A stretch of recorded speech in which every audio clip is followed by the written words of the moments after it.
का भूमिका का भाव हो मास्टर।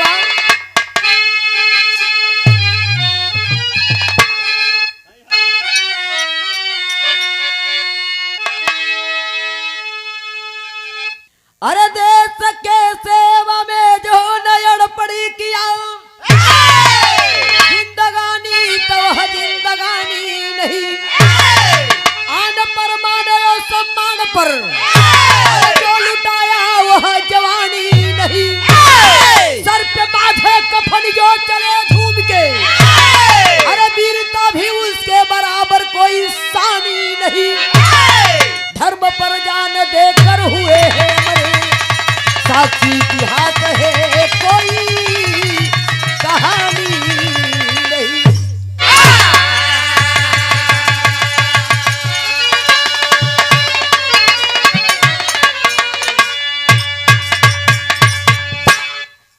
बिरहा के आप लोग समझिया, देश के सेवा में जो ने अर्पण किया जिंदगानी तो वो जिंदगानी नहीं, आन पर और सम्मान पर जो लुटाया वो जवानी नहीं। बिरहा में जग से कव्वाली लग गई माशावा।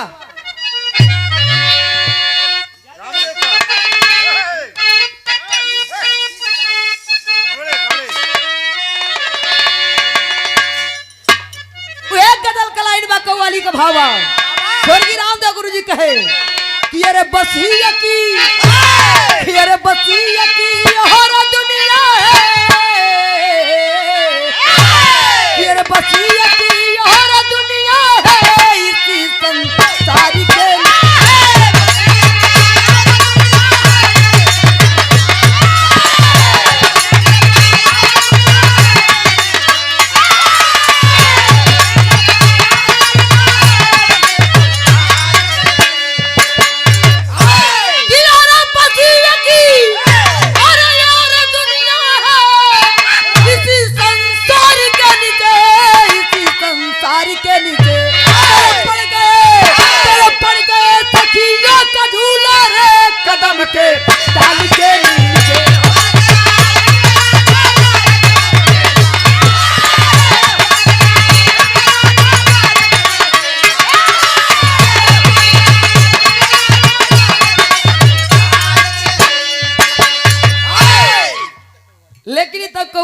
मास्टर, लेकिन बीरन के प्रति कवि जी भाव दिलन। कैसन कहानी बाबा।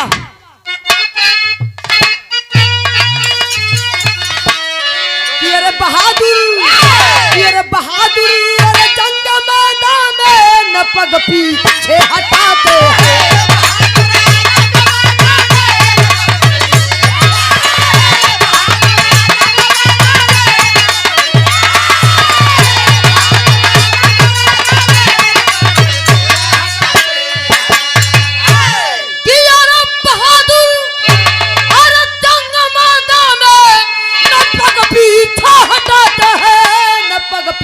हटाते हैं। अरे वतन के नाम पर हज के गर्दन ओ कटाते हैं।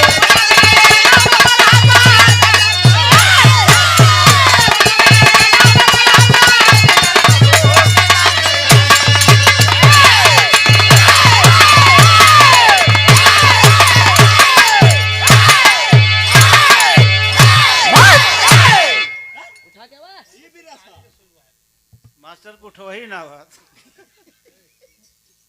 एजक से बिरहा का कहानी शुरुआत हो गई माशावा।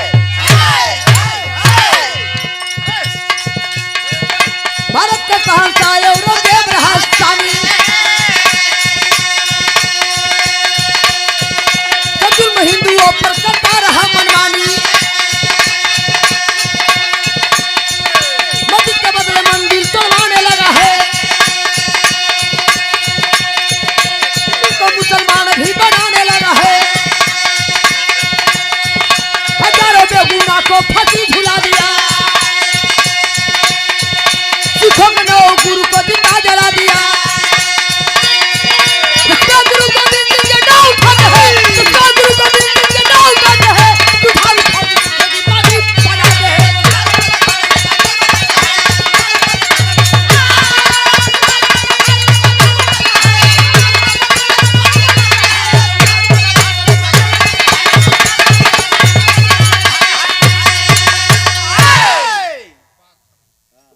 समझला।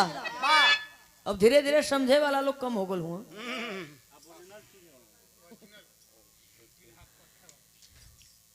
आई आप लोग के बीच में बतावल गल ये हिंदुस्तान के धरती पर अंग्रेजन से पहले हुकूमत के कर रहल मास्टर भैया के कर मुसलमानों का। बा औरंगजेब का जब शासन चमकल तो जबरी हिंदू लोग के पकड़ के अपने दरबार में ले जाकर के मुसलमानी करे लगल, मुसलमान बनावे लगल। जब मुसलमान बनावे लगल ए बतिया के सिखों के नौ गुरुजी जब सुलन कलन के ऐसे कैसे विरोध करे लगलन, घूम घूम के जब विरोध करे लगलन उनके भी ना बख्शल। जब उनके ना बख्शल तो बुलवा करके अपने दरबार में ले जा करके जो समय लोहे के जंजीर से बंधवा करके जिंदा जलवाता है बाबूजी। खबर पहुंचल कहा गुरु गोविंद सिंह के हैं। जब गुरु गोविंद सिंह ये खबर के पहुंचल हुन चल दिले हुन अपने सेना सिपाही के लेके जब चलल हुन तो बिरहा में बड़ी मिजाजी निकल गई माशाल्लाह।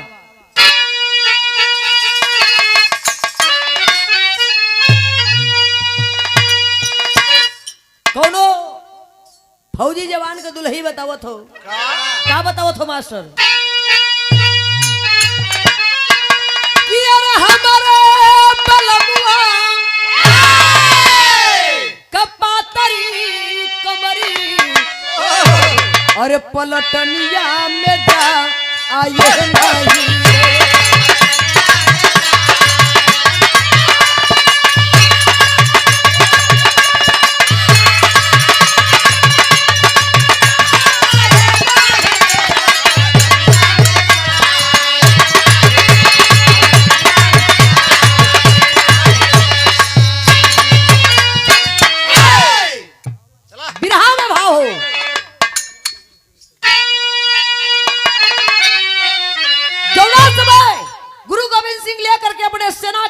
लड़ाई के मैदान में रण मैदान में उस समय भाव दिहल गेल मास्टर।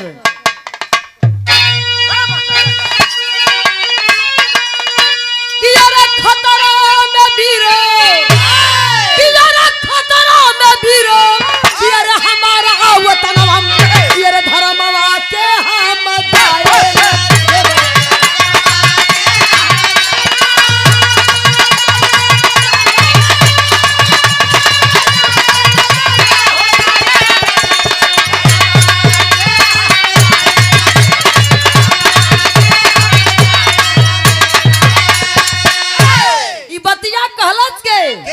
गुरु गोविंद सिंह कहलन की खतरा में वीरो हमारा वतनवा, कहलन की धर्म तो नहीं है देव, जान भले चल जाई।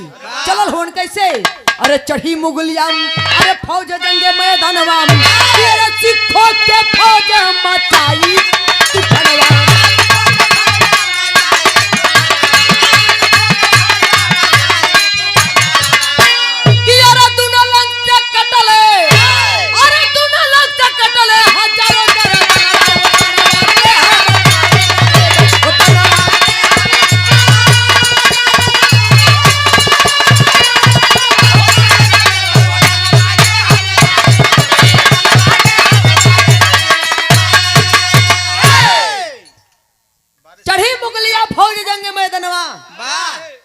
बाबू हो गुरु गोविंद सिंह फौज जब चढ़ाई कलेश वजीर खान के किला पर लेकर के सेना सजा करके लश्कर लड़े लगलन। और जब लड़ा लगलन बाबू हो बतावल गल कि बेगुनाह का हजारों लोग मारे गए। जिस समय वो रण मैदान में हजारों लोग का गर्दन कट के जब धरती पर गिरल हो भैया, और सेना के कर कमजोर भइल बा गुरु गोविंद सिंह का। जब गुरु गोविंद सिंह का सेना मारल गई, हार गुन करके लाचार होकर के गुरु गोविंद सिंह भागने लगे। और जब भागत भागत पहुंचलन कहाँ? किला में जाकर के लुक गए। जिस समय अपना किला में जाकर के ढुकल बाड़न, इधर वजीर खान चढ़ दिया, चढ़ाई कर दिया अपना सेना के लेकर के किला पर। वजीर खान के जो ना बात पर कहला पर वजीर खान जब चढ़ाई कैले बा गुरु गोविंद सिंह के किला पर, तो भैल का मास्टर आवा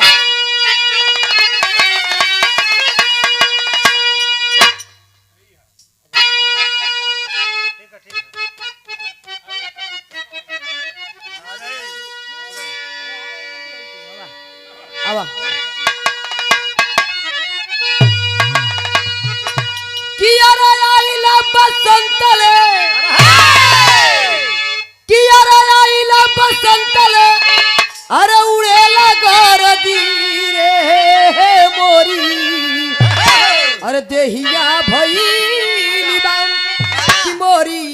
देहिया भइल बा पियर पियर हरदी रे मोरी देहिया भइल बा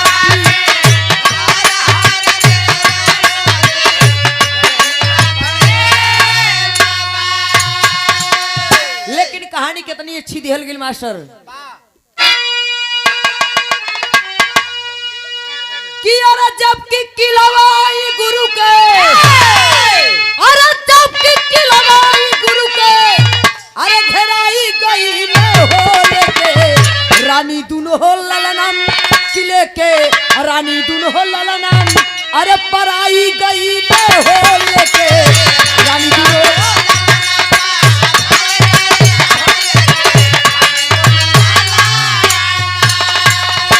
भैया हो बतावल गल कि वजीर खान जो ने समय गुरु गोविंद सिंह का किला घेरवोले बा अपने सेना सिपाही के साथ लेकर के उस समय गुरु गोविंद सिंह अपने दोनों लड़कन के अपने बीबी के अपने धर्म पत्नी के लेकर के भागत हुन कैसे भागत हुन मास्टर आवा तेरा नौकरी सावा के अरे दोनों हो लनवा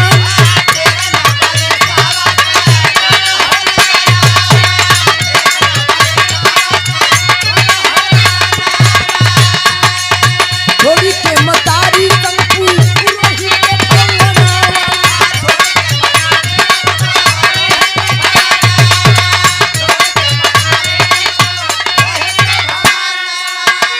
बाबू हो बतावल गल पहुंचलन कहाँ अपने गांव के पंडित के घर अपना गांव के पंडित के द्वार पर जाकर के जौने समय दरवाजा खटखटौले हुए ब्राह्मण जी जौने समय दरवाजा खोलन हाथ जोड़ करके गुरु गोविंद सिंह कलन की आज हमारा पर विपत आयल बा हो गुरुवर आज के दिन हमके अपना घर में ठिकान दे दही तो बड़ा उपकार हो इतनी बात जोने समय ब्राह्मण जी सुले उन भैल का मास्टर अरे तेरा नो बड़ी बात अरे दोनों हो ललन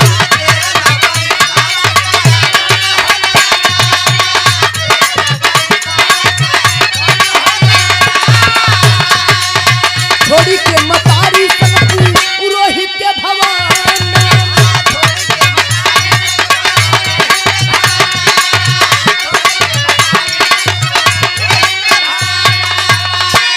कि अरे दुश्मन न जाने अरे दुश्मन न जाने अरे चताई गई ले हो लेके रानी की भोला लाना पा राई गई ले हो लेके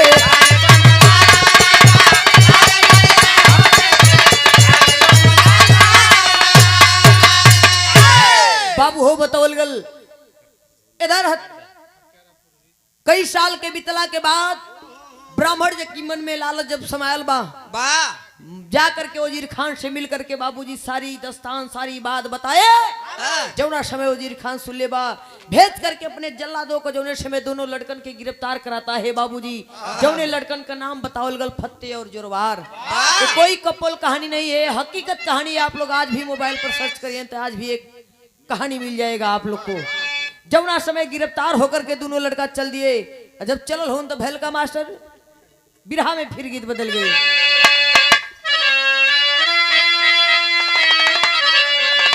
से बढ़िया भाव के तनी सुंदर कहानी दिल गेल बिरहा को कि माँ कही दरी कर के पत्थर अपसहाना मोरे लालनी धर्म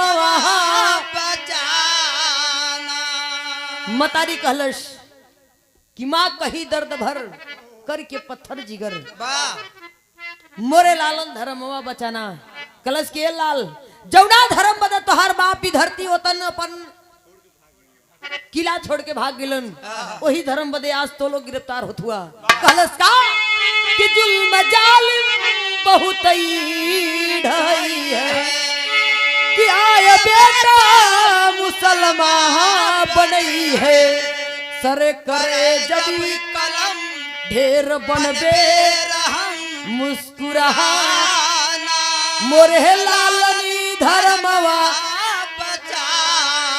बाबू हो तनी बात कही के मतारी जौने समय मतारी के हाथ से सेना वजीर खान का जल्लाद जो समय दोनों लड़कन के छुड़ाता है बाबूजी, छुड़वा करके ले करके लोहे के जंजीर सिक्कड़ में बांध करके जो समय दोनों लड़का गिरफ्तार होके चल हम तो भल का मास्टर बिरहा में टेरी का लाइन लग गई।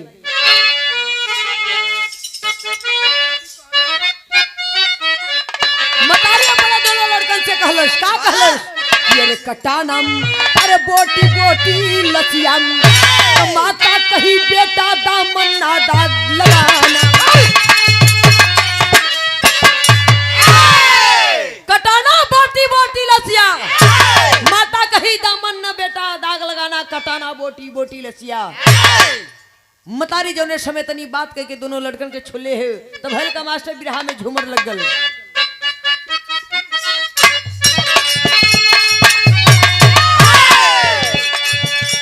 बतावल गल दोनों लड़का चल हुन दोनों लड़कन का नाम बाप फत्ते और जोरवार।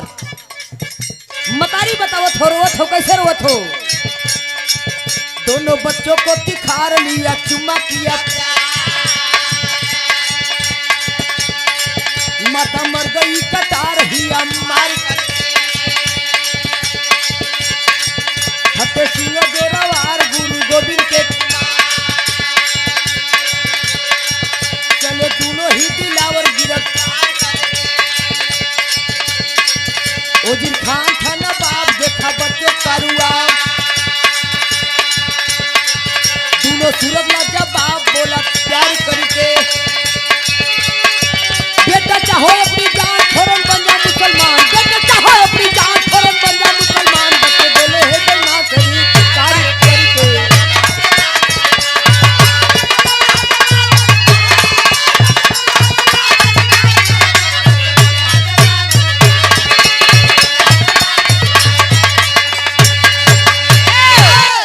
बाबू हो बतावल गल जवड़ा समय वजीर खान के दरबार में दोनों बच्चा बाली उम्र में बचपना की उम्र में जौने समय पहुंचल हुन गिरफ्तार होकर के जब वजीर खान देखता है बाबूजी खूबसूरती रूप बचपन के बाली उम्र का रूप जौने समय देख ले बा राजगद्दी छोड़ करके उतर करके आता है बाबूजी दोनों लड़कन के सामने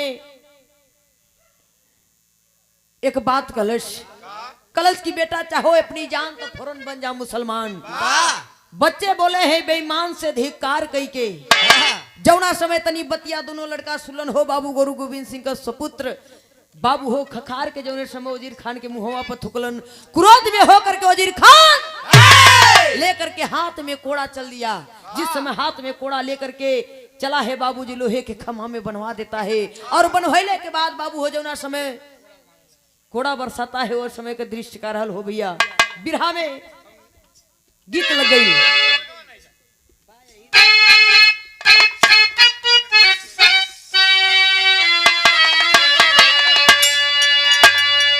अरे हम गवाना नहीं जहां नहीं नहीं पीत लगल यही रनवा नहीं नहीं पीत लगल यही रनवा नहीं नहीं पीत लगल यही रनवा।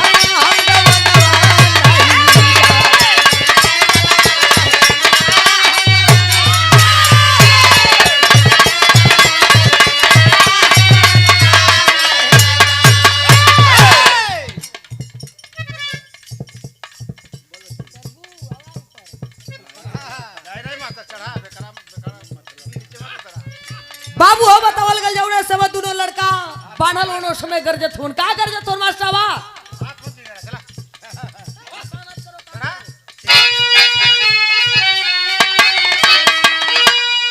कि अरे गरजत दूना ललन के बदले है देव जनम के बदले है देव जनम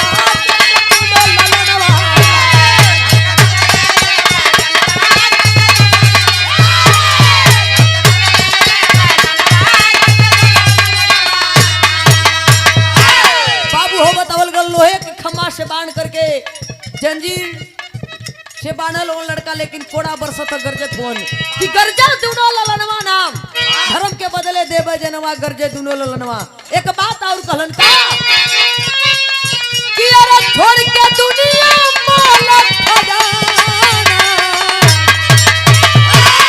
तो चल जाई जहनवा ना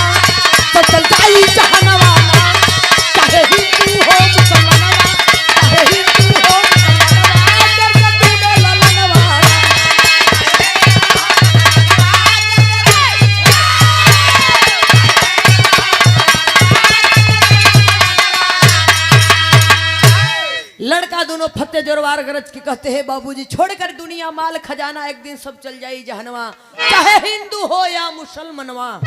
इतनी बात सुनता है बाबूजी बुला करके अपने जल्लादों से दीवार जुड़वाने लगा। जब दीवार जुड़वाने लगा बाबूजी तो बिरहा में फिर गीत लग गई मास्टर।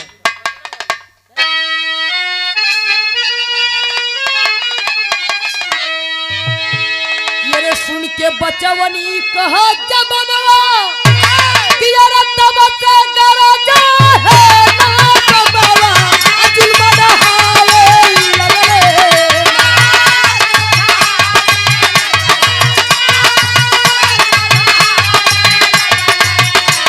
तो किया भी दीवार में चुनवाई जुल बढ़ावे लगले ना।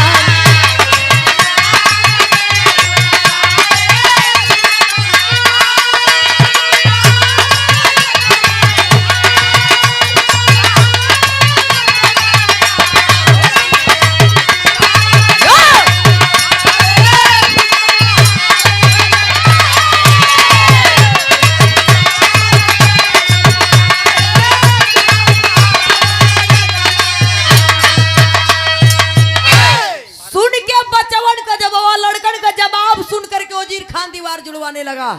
दीवार जब जुड़े लगल तो भैल का मास्टर, अरे कमर के ऊपर दीवार आइल कि अरे छाती गरदनी गइल तो पाई अजुल बढ़ावे लगले ना।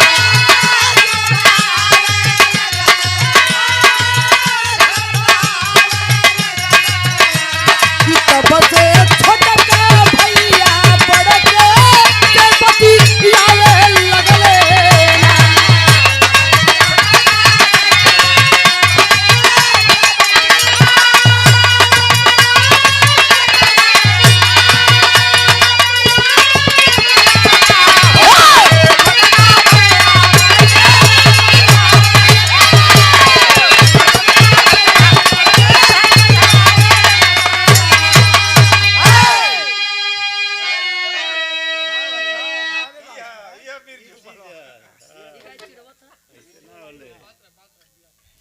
बाबू हो बतावल गल कमर के ऊपर दीवार आई छाती गर्दन गई तो पाई। अरे वाह! तब से छोटका भाई अपने जोरवार भाई से कहलन कि मैं चलता हूँ बड़का भैया, मैं चलता हूँ बड़का भैया, समय हमार हो गई लेकिन तुम भी धर्म बचाना, यहाँ दगे की मार हो गई। और इतना कहते कहते दीवार सर से पार हो गई। जब दीवार सर से पार भइल छोटके भाई को बाबूजी जल्लाद जो समय दीवार झकवाते हैं वो समय वहां के लोग देखवैया आंख में आंसू लेके कलन की बारे प्रभु बा आज तो हर महिमाहीन हो गई। इतनी बात जो समय वहां के लोग सोचत हुन भैल का मास्टर बिरहा में आला के लाइन कहल बा।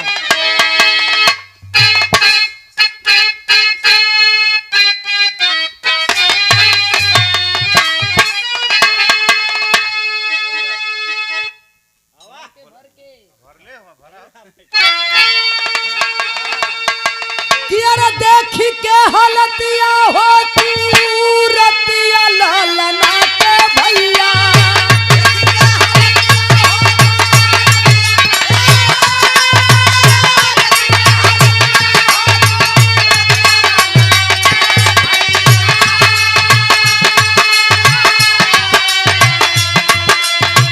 सब ही बहावे नवा के नहीं।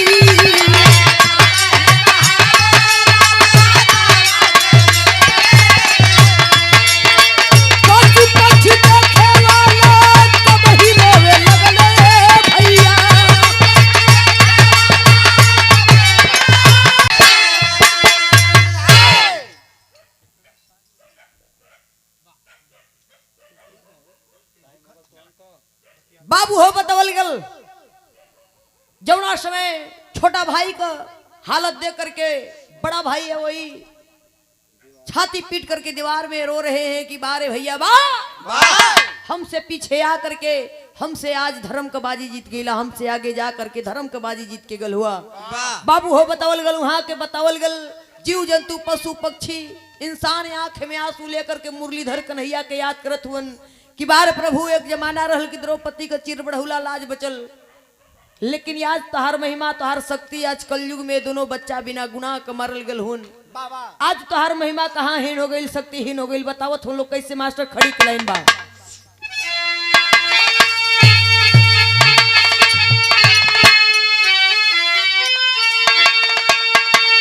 कि अरे दोनों ललन अरे चुन गए ना दीवार में सब बहावे यसियाम कभी ठुरता हूँ भैला मोहना बजौला बंसिया।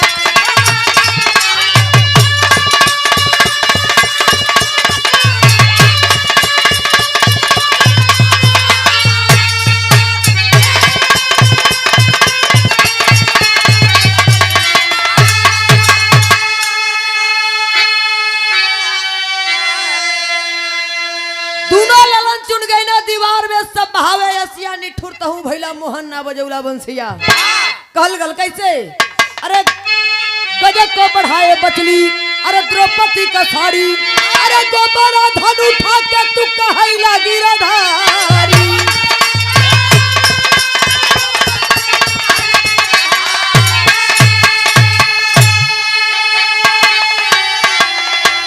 अरे इंद्र के कोप से बचौला सारा प्रजा बसियाम तनी ठूता हूँ भैला मोहना बजौला बंसिया।